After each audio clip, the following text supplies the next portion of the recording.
பழத்தோட்ட ஊழியங்கள் கர்த்தரருளின ஊழியங்கள் திராட்சை பழத்தோட்ட ஊழியங்கள் கர்த்தரருளின ஊழியங்கள் அவரில் நிலைத்திருந்து கனி கொடுப்போம் கர்த்தர் வாய்க்க செய்வார் அவரில் நிலைத்திருந்து கனி கொடுப்போம் கர்த்தர் வாய்க்க செய்வார் துதி உமக்கே துதி உமக்கே துதி உமக்கே என்றுமே என்றும் துதி உமக்கே துதி உமக்கே துதி உமக்கே என்றுமே என்றும் துதி உமக்கே என்றுமே என்றும் துதி உமக்கே என்றுமே திராட்சை பழத்தோட்ட ஊழியங்கள் கர்த்தரருளின ஊழியங்கள்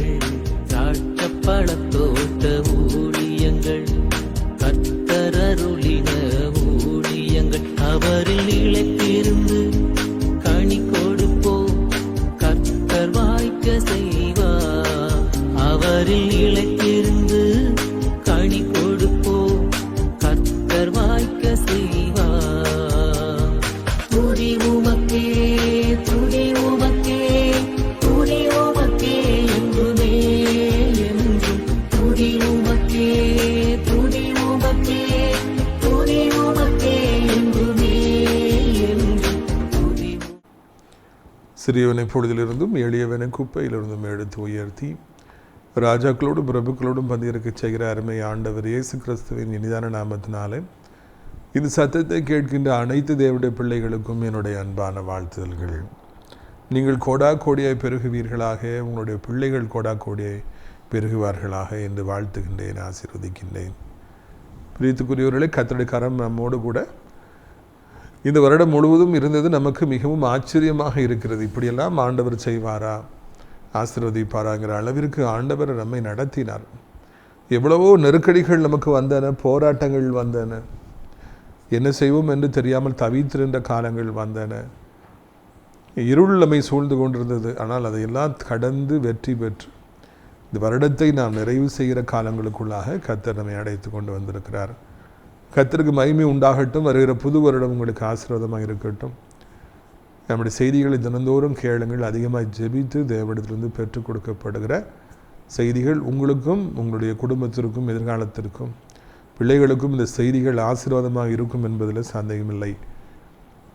பிரியத்துக்குரியவர்களே, வாக்குத்தத்தங்கள் எல்லாம் ஆண்டவர் நமக்கு தரும்படியாக விருப்பமாக இருக்கிறார். அந்த வாக்குத்தத்தங்களை போராடி நம்ம பெற்றுக்கொள்ளணும். ஒரு பக்கம் ஊழியக்காரர்கள் மூலமாகவும் கொடுக்கலாம், இன்னொரு பக்கம் நாமும் போராடி ஜெபித்து அந்த புதிய வருடத்துக்குள்ளே நாம் பிரவேசிக்க வேண்டும்.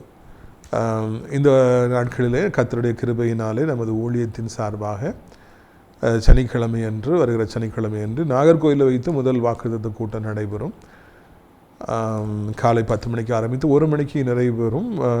ஒய்எம்சிஹால் தெரியும், அந்த வடசேரி பஸ் ஸ்டாண்டுக்கு பின்னால் விஜயதா மண்டபத்துக்கு மேற்கு பகுதியில் இருக்குது ஒய்எம்சிஹால்.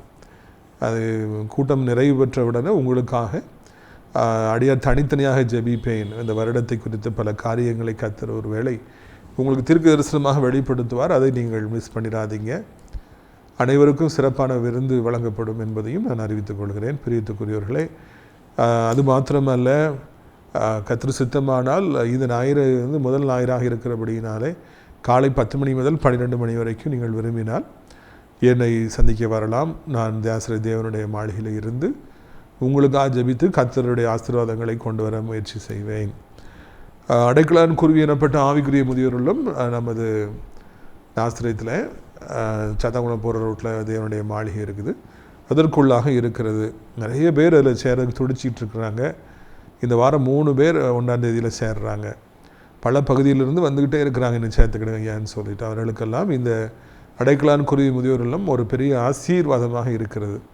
ஏன் தெரியுமா? தினந்தோறும் நல்ல நல்ல ஊழியக்காரர்கள் வந்து, பாஸ்டர்ஸ் வந்து அவங்களை ஜெபத்தில் நடத்துகிறாங்க. கர்த்தருடைய வார்த்தையை கொடுத்து அவங்களை ஆசீர்வதித்து அவங்களை பலப்படுத்தி அது அவங்களுக்கு ரொம்ப பிரயோஜனமாக இருக்குது. ஜெபிக்கிறவர்களுக்கு இது ஒரு பரலோகமாக இருக்கிறது. எனவே தேவனுடைய பிள்ளைகளாகி நீங்கள் ஆவிக்குரிய முதியோர் இல்லத்தை தேடினால் உடனே வரலாம்.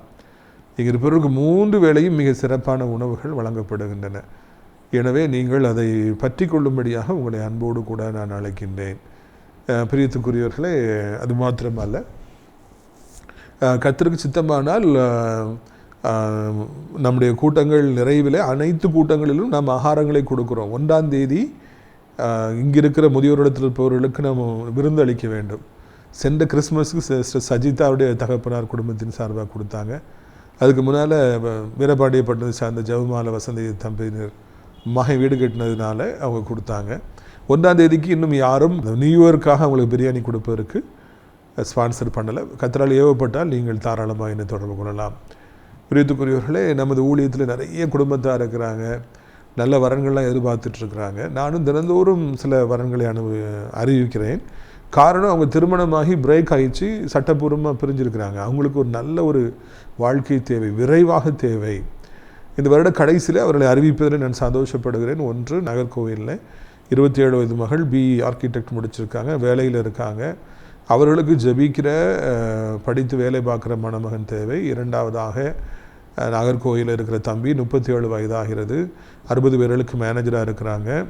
அவர்களுக்கும் ஜெபிக்கிற குடும்பத்துக்கு ஏற்ற மணமகள் தேவை. 3வதாக திருச்சியில் இருக்கிறாங்க தம்பி, 30 வயதாகிறது, நல்லா படிச்சிருக்கிறாங்க. அவங்க அப்பா பெரிய எண்ணெய் கடை வச்சுருக்கிறாங்க, அதுக்கு துணையாக தம்பி இருக்கிறாங்க. அவர்களுக்கும் நாங்கள் படித்திருக்கிற ஜெபிக்கிற குடும்பத்துக்கு ஏற்ற மணமகள் தேவை. 4வதாக பொள்ளாச்சியில் இருக்கிறாங்க அன்பு மகள், இளம் விதவை, 27 வயதாகிறது, ஒரு குட்டி குழந்தை உண்டு, அதோடு கூட சேர்த்து கொள்கிற நல்ல பக்குவம் படைத்த மணமகன் தேவை.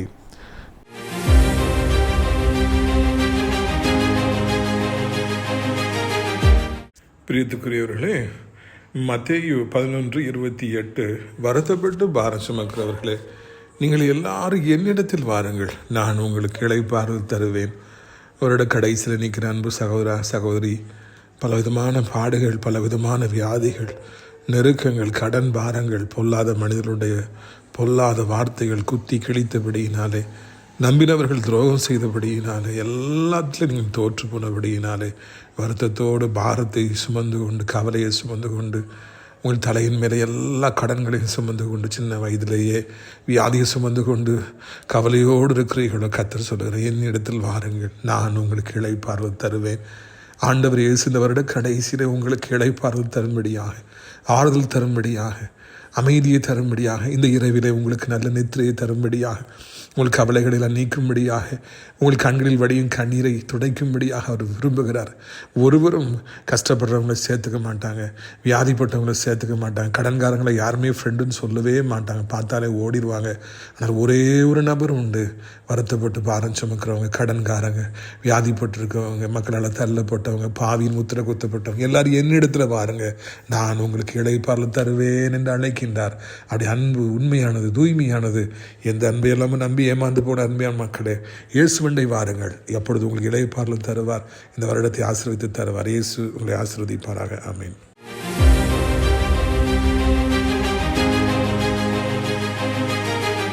பிரியத்துக்குரியவர்களே, இந்த நாளிலும் நம்முடைய பிரயோஜனத்திற்காக ஏசாயா 54ஆம் அதிகாரம் 7ஆம் வசனத்திலிருந்து வாசிக்கிறேன். ஏசாயா 54ஆம் அதிகாரம் 7ஆம் வசனத்திலிருந்து, இப்பொழுது உன்னை கைவிட்டேன், ஆனாலும் உருக்கமான இரக்கங்களால் உன்னை சேர்த்து கொள்வேன். பார்த்தீங்களா, இமைப்பொழுது உன்னை கைவிட்டேன் என்று சொல்லி இந்த இடத்துல ஆண்டவர் பேசுகிறார். ரொம்ப டச்சிங்கான வேர்ட்ஸஸ். இந்த 54ஆம் அதிகாரம் ரொம்பவும் நம்மை தொடுகிறதாக, நம்மை ஆறுதல் படுத்துவதாக, நம்மை உற்சாகப்படுத்துவதாக, ஊக்கப்படுத்துவதாக இருக்குது. எப்பவுமே ஆண்டுடைய வார்த்தைகளை கேட்டாலே ஒரு உற்சாகம், ஊக்கம் நமக்கு வரணும். நிறைய பேர் பக்குவம் இல்லாதபடிக்கு வார்த்தைகளை வைத்து அநேகரை அடிப்பதையும் கடித்து கொதறுவதையும் பார்க்கிறோம். அது பக்குவம் இல்லாத ஒரு நிலைமை. ஆனால் உண்மையிலேயே நம்ம பைபிள் எடுத்து வாசிப்போம்னா ஒரு பெரிய சந்தோஷம் நமக்குள்ளே வரும். சென்னைக்கு போயிட்டு நான் ரொம்ப டயர்டாயிட்டேன். ஏன்னா ரொம்ப நாளைக்கு பிறகு கார்லேயே சென்னைக்கு போயிட்டு வர ஆண்டவர் நடத்தினார். டிக்கெட்லாம் பயங்கர ரேட்டாக இருக்குது. நினச்ச நேரத்தில் போக முடியாது, வர முடியாது. ஆனால் காரில் நம்ம இஷ்டத்துக்கு போகலாம், வரலாம். அன்பு தம்பி ஒரு நல்ல அருமையாக கார் ஓட்டினாங்க. நான் போனேன், போயிட்டு திரும்பி வந்து ஆனால் ரொம்ப டயர்டாகிடுச்சு. வீட்டில் 3 மணிக்கு, அதிகாலை 3 மணிக்கு சேர்ந்தேன். சனிக்கிழமை கூட்டம் முடிஞ்சு 3 மணிக்கு கிளம்பி, ஞாயிற்றுக்கிழமை காலையில் 3 மணிக்கு வந்திருக்கு. அப்போ எவ்வளோ டயர்டாக இருப்பேன் பாருங்கள். கொஞ்ச நேரத்தில் தூங்கி முழிச்சு சாப்பிட்டு மறுபடியும் தூங்கி, அப்படி ரொம்ப பாடி அந்த டயர்டாகி ரொம்ப ட்ரெயின் ஆகி நான் ரொம்ப ஐ ஃபெல்ட் லோ எப், ரொம்ப ஒரு மாதிரி நான் ஃபீல் பண்ணேன். உடனே நான் என்ன செஞ்சேன் தெரியுமா, ஆண்டவர் ஆலோசனை கொடு, பைபிள் எடுத்து வாசித்து இந்த வசனங்கள்லாம் உட்கொண்ட பிறகு தான் எனக்கு ஒரு நார்மலாக நான் ஃபீல் பண்ணேன். எனக்கு இழந்து போட ஒரு பலன் வந்தது மாதிரி நான் ஃபீல் பண்ணேன். உடனே கர்த்தருடைய வார்த்தையை கொடுக்கணும்னு நான் ஆயத்தப்பட்டு இப்பொழுது உங்களுக்கு நான் வார்த்தையை கொடுக்குறேன். நான் மாத்திரம் வந்து சென்னைக்கு போயிட்டு வந்து டயர்டாக உடல் சோர்ந்து போகும்பொழுது மனதும் சோர்ந்து போகிறது. அதைத்தான் சென்னை ஊழியத்தில் ட்ராவல் பண்ணிட்டு வந்து நான் கண்டுபிடித்தேன். பாடி அப்படி டயர்டாகும் பொழுது ஆவியும் அப்படியே சோர்ந்து போயிடுது. அப்போது முதல்ல ஆவியை உற்சாகப்படுத்தணும், அப்புறம் தான் பாடி ரீசார்ஜ் ஆகும். ஸோ நம்ம வந்து பைபிளுடைய வசனங்களை நாம் உட்கொள்கிற பொழுது உடனே ஆண்டவர் பலம் கொடுக்குறார். இவ்வளோ சந்தோஷமாக ஊழியம் செய்வேன் என்று நினைக்கவில்லை, இவ்வளோ டயர்டாக இருக்குது சென்னை போயிட்டு வந்து. ஆனால் உங்களுக்கு இவ்வளோ வார்த்தைகளை கொடுக்குறேன்னா கர்த்தருடைய கிருபை. ரெண்டாவது தேவனுடைய தூய்மையான வார்த்தைகள். இந்த வார்த்தைகள் நம்மை உற்சாகப்படுத்துவதாக இருக்கிறது. உங்களை இந்த வருட கடைசியில் உற்சாகப்படுத்த வேண்டும் என்று தான் ஆண்டவர் நினைக்கிறார் என்று உங்களை அடித்து துவைக்கணும்னு சொல்லி விரும்பலை. இதில் பாருங்கள், அவர் சொல்கிறாரு, இமைப்பொழுது உன்னை கைவிட்டேன், ஆனாலும் உருக்கமான இரக்கங்களால் உன்னை சேர்த்துக்கொள். இமைப்பொழுது தான் என்ன, இப்படி கண்ணை மூடி முழிக்கிறது, இவ்வளோதான். இமைப்பொழுதும் ஆண்டவர் நம்ம கைவிடுவாரான். எனக்கு உடனே கைத்தட்டி ஏசப்பா சோத்திரம் சொல்லி சொல்லணும்னு ஆசையாக இருக்குது. இமைப்பொழுதுதான் அவருடைய கோபம், உன்னை கைவிட்டேன்ப்பா அப்படிங்கிறார். நிறைய பேர் கோவப்பட்டாங்கன்னா அவ்வளோதான், அதுக்கு பிறகு அவங்க திரும்பியே பார்க்க மாட்டாங்க. கோபம் வந்துருச்சு, அவங்க ஒரு முடிவு எடுத்துட்டாங்கன்னா அவங்க திரும்பியே பார்க்க மாட்டாங்க. அதோட கதை முடிஞ்சுது, அவ்வளோதான். மனுஷனுடைய கோபங்கள் சாகிற வரைக்கும் இருக்கும். நிறைய பேர்கள் வந்து எவ்வளவு வைராக்கியமாக இருக்கிறாங்க, கோவப்பட்டு அப்படி வைராக்கியமாகவே இருக்கிறாங்க. அதுவும் திருநெல்வேலி, தூத்துக்குடி, நாகர்கோவில் வைராக்கியத்துக்கு கேட்கவே வேண்டாம். ஆனால் ஆண்டவரும் அப்படி நம்மள வைராக்கியமாக கோபம் கொண்டாருன்னா நம்ம அழிஞ்சு போயிடுவோம், நம்ம குடும்பம் அழிஞ்சு போயிடும். அக்கா ஆண்டவர் கோவப்பட மாட்டார்னு இல்லை, கோவப்படுவார். இமைப்பொழுது உன்னை கைவிட்டேன். இந்த 2025 வருஷத்தில் இமைப்பொழுது உன்னை கைவிட்டேன். நிறைய தேவனுடைய பிள்ளைகள் அவருடைய குடும்பங்களில் பலவிதமான இன்னல்களை சந்தித்தார்கள். 2025 பல பொருளாதார இழப்புகளை சந்தித்தார்கள், பல அவமானங்களை சந்தித்தார்கள், பல கோர்ட்டு கேஸ் வழக்குகளை சந்தித்தார்கள், நிந்தைகளை சந்தித்தார்கள். எவ்வளவோ போராடியும் சில காரியங்களை அவர்கள் பெற்றுக்கொள்ளாமல் போனார்கள்.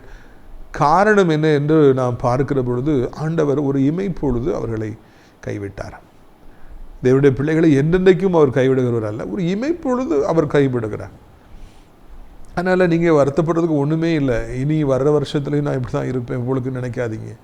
ஏன்னா சாத்தா நமக்கு அப்படிப்பட்ட நெகட்டிவ் தாட்ஸையும் ஒரு மாதிரி இது மாதிரி ஒரு எதிர்மறையான எண்ணங்களை தான் எப்போவுமே கொண்டு வரான். பார்த்தியா அவன் கதை முடிஞ்சு போச்சு, 2025 உனக்கு ஒன்றும் கிடைக்கல, அதனால் 2026 உனக்கு ஒன்றும் கிடைக்காது, இன்னும் எத்தனை வருஷம் ஆனாலும் நீ இப்படி தான் இருக்க போகிற, உனக்கு வேலை கிடைக்காது, உன் பிள்ளை விளங்காது, உனக்கு கல்யாணமே ஆகாது, உனக்கு பிள்ளையே பிறக்காது.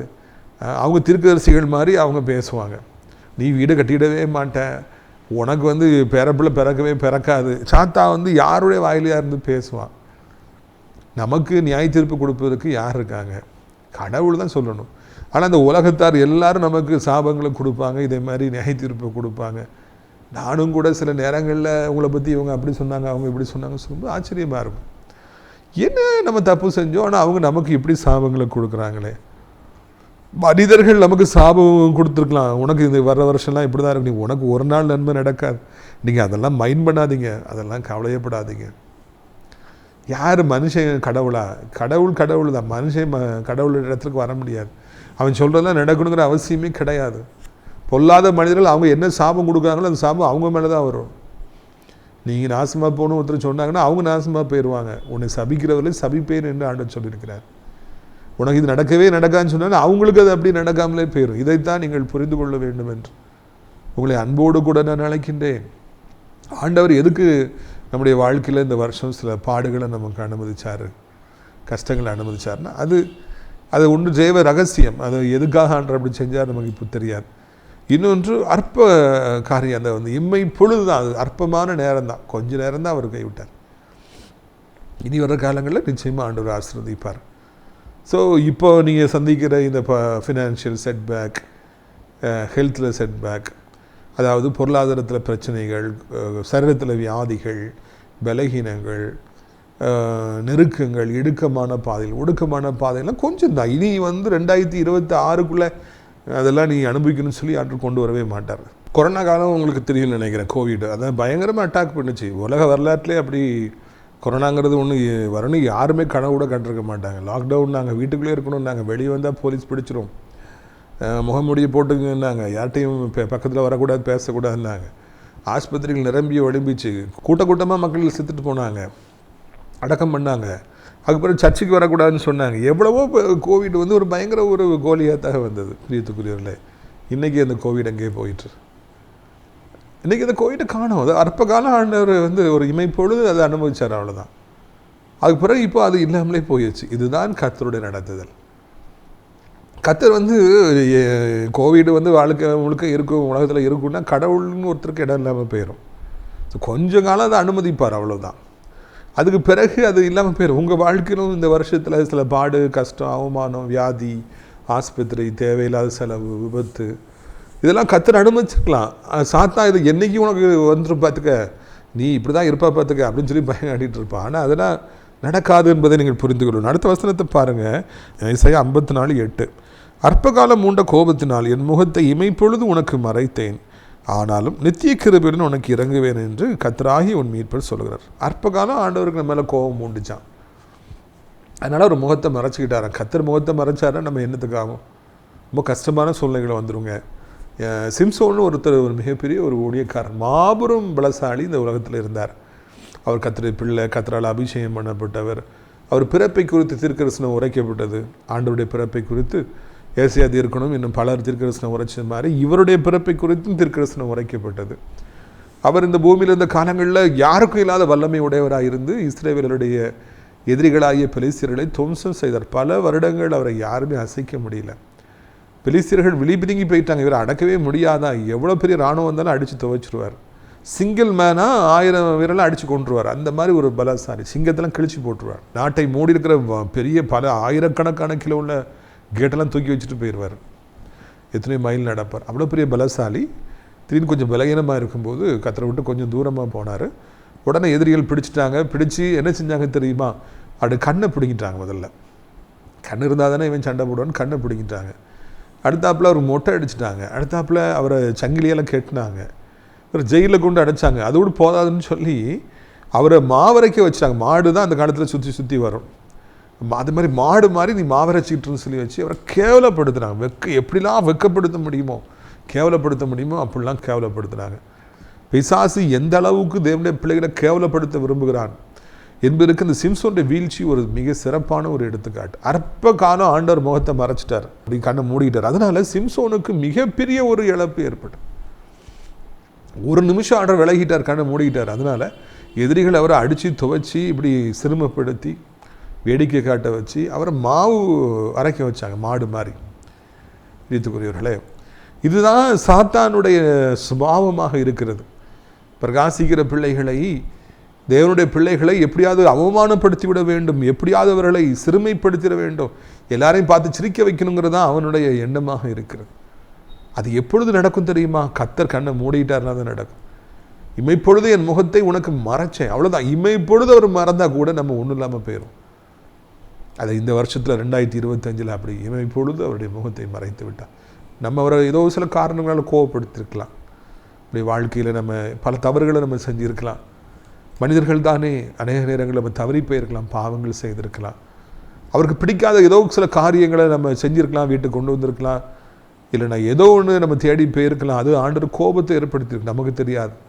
ஆனால் அந்த கோபம் அவர் முகத்தை மறைத்து கொள்கிறது. முகத்தை மறைக்கிற பொழுது சாத்தான் உக்கிரமாக நம்மை தாக்கி விடுகிறார். அது பயங்கரமான தாக்குதலாக இருக்கும். ஒரு செகண்ட் தான், அதுக்குள்ளே ஆண்டவர் மறுபடியும் கண்ணை திறந்துருவார்னு அவனுக்கு தெரியும். அதுக்குள்ளாக அவன் நேரத்தை பயன்படுத்தி நம்முடைய வாழ்க்கையில் 2025 மிகப்பெரிய இழப்புகளை கொண்டு வந்திருப்பான். ஐயா தாங்க முடியல ஐயா, இந்த வருஷத்தில் எனக்கு அவ்வளோ பிரச்சனை, என் பிள்ளைகளுக்கு அவ்வளோ பிரச்சனை, எனக்கு அவ்வளோ பெரிய வியாதியா, நாங்கள் ஆஸ்பத்திரியிலே எத்தனை நாள் இருந்தோம் ஐயா, ஐயா கடங்காரங்க வீட்டை பூட்டிடுவேன்னு சொல்லி சொன்னாங்க ஐயா, எங்களுக்கு அவமான ரோட்டில் சத்தம் போட்டாங்க ஐயா, ஐயா எனக்கு தாங்க முடியல ஐயா, என் பிள்ளைகளால் அவ்வளோ வேதனை ஐயா, என் பிள்ளை போதையை போட்டு அங்கங்கே படுத்து கிடந்து மக்கள்லாம் சொல்லி அவ்வளோ கஷ்டம் ஐயா, விபத்து சந்திச்சாயா என் மகன். நீ கதறிக்கிட்டு இருக்கலாம். காரணம் என்ன தெரியுமா? இமை பொழுது நான் எனக்கு மூண்ட கோபத்தினால நான் உன்னை பார்க்காதபடிக்கு என் முகத்தை மறைத்து கொண்டேன். ஆண்டவர் மாத்திரம் நம்ம பார்க்காம விட்டுட்டாருன்னா ஒன்றுமில்லாமல் போயிடும். இந்த வருஷம் அப்படிப்பட்ட ஒரு வருடமாக இருந்தது. கலங்காதீங்க. நீங்கள் கலங்கவே வேண்டாம். அது ஆண்டவர் உடனே அப்படி சொல்லிட்டு, இப்பொழுது உன்னை நான் கைவிட்டேன், எனக்கு கோபம் உண்டச்சுனால அவன் கைவிட்டேன். ஆனால் உருக்கமான இரக்கங்களால் உன்னை சேர்த்துக்கொள்வேன். அவர் நம்ம அடிபடும் போது, நம்ம அவமானப்படும் பொழுது, உண்மையான ஒரு தேவனுடைய பிள்ளை தலைகுனியும் பொழுது, இந்த உலகத்து மக்கள் ஏறி மிதிக்கிற பொழுது வருத்தப்படுகிறார். ஐயோ, என் பிள்ளை தலைகுனிஞ்சு நிற்கிறானே, இவன் பிள்ளை வெட்கப்பட்டு போய் நிற்கிறானேன்னு சொல்லி ஆண்டவர் அங்கே அதிகமாக நமக்காக வருத்தப்படுகிறவராக இருக்கிறார். ஆண்டவர் அதிகமாக நமக்காக அவர் அங்கே ஃபீல் பண்ணுறவராக இருக்கார். உருக்கமான இரக்கங்களால் எவ்வளவு கைவிட்டு நமக்கு பிரச்சனை வந்துச்சோ அவ்வளவு அதிகமாக உருக்கமாக இறங்குறாரு. கர்த்தருடைய இரக்கம் பயங்கரமாக இருக்கும். அவர் நமக்காக அப்படி துடிக்கிறார். தாய் துடிப்பது போல அவர் தான் கைவிட்டார், ஆனால் இப்போ அவர் தான் துடிக்கிறார் உருக்கமான இரக்கங்களினால். இந்த வருட கடைசியில் 2026 கர்த்தர் உருக்கமான இரக்கங்களால், இரக்கம் மாத்திரம் கிடையாது, உருக்கத்தோட இரக்கம் அப்படி ஓடி வருவார், உங்களை சேர்த்து அணைத்துக் கொள்வார், முத்தமிடுவார். என் மகனே, என் மகளே, நான் கைவிட்டதுனால உனக்கு இவ்வளோ பிரச்சனையாப்பா, இவ்வளோ உனக்கு வருத்தமா, உனக்கு எதிரி இவ்வளோ மேற்கொண்டுட்டானா, உனக்கு இவ்வளோ கடனாகி போச்சா, உன் குடும்பத்தில் இவ்வளோ இழப்பு வந்துருச்சா, நீ இவ்வளோ அவமானப்பட்டுட்டியா, உன் சரீரம் இவ்வளோ உருக்குலைஞ்சி போச்சா, ஆண்டவர் ஃபீல் பண்ணுறார், சேர்த்துக்கொள்கிறார். ஆண்டவர் ஓடி வந்து நம்மை அணைத்துக் கொள்கிறார். யாரெல்லாம் அதிகமாக ஆண்டவரால் மறக்கப்பட்டு அதிகமாக அடிக்கப்பட்டார்களோ அவர்களுக்கு வருகிற நாட்களில் அதிகமான இரக்கம் காண்பிக்கப்பட இருக்கிறது. பிரதர், நீங்கள் ரொம்ப கஷ்டப்பட்டிருக்கலாம், சிஸ்டர் நீங்கள் ரொம்ப அடிக்கப்பட்டிருக்கலாம், உங்கள் குடும்பத்தில் அதிக இழப்புகள் வந்திருக்கலாம், நீங்கள் வளர்க்குற மாடு செத்து போயிருக்கலாம், ஆடு செத்து போயிருக்கலாம். ஒரு சகோதரன் ஃபோன் பண்ணார், பிரதர் எனக்கா ஜோம் பண்ணுங்க, என்ன 4 ஆட்டுக்குட்டி செத்து போச்சு, என்ன நடந்துச்சு என்னன்னே தெரியல, காலில் பார்த்து செத்து கிடக்கு, இப்போ நீங்கள் வாட்ச்மேன் போடுங்க அப்படின்னு சொன்னேன். இல்லை, நான் அங்கே தான் பக்கத்தில் தான் படுத்துருக்கிறேன், 4 குட்டி காலில் பார்த்து செத்து கிடக்கு. நான் ஜோம் பண்ணேன். மறுநாள் கூப்பிட்டார், என்னாச்சு, 3 குட்டி செத்து போச்சு பிரதர். எனக்கு ரொம்ப ஷாக் ஆயிடுச்சு. இப்போ நம்ம மத்தியானம் கூப்பிட்டார், என்ன, இப்போ ஒரு ஆட்டுக்குட்டி செத்து போச்சு. அற்ப காலம் உண்ட கோபத்தை இமைப்பொழுது முகத்தை மறைத்தேன், டக்கு டக்கு டக்கு டக்குன்னு ஆண்டர் மறைச்ச உடனே சாத்தா ஆட்டுக்குட்டிலாம் சாக வைக்கிறான். என் மாடு செனை பிடிக்கல பிரதர்.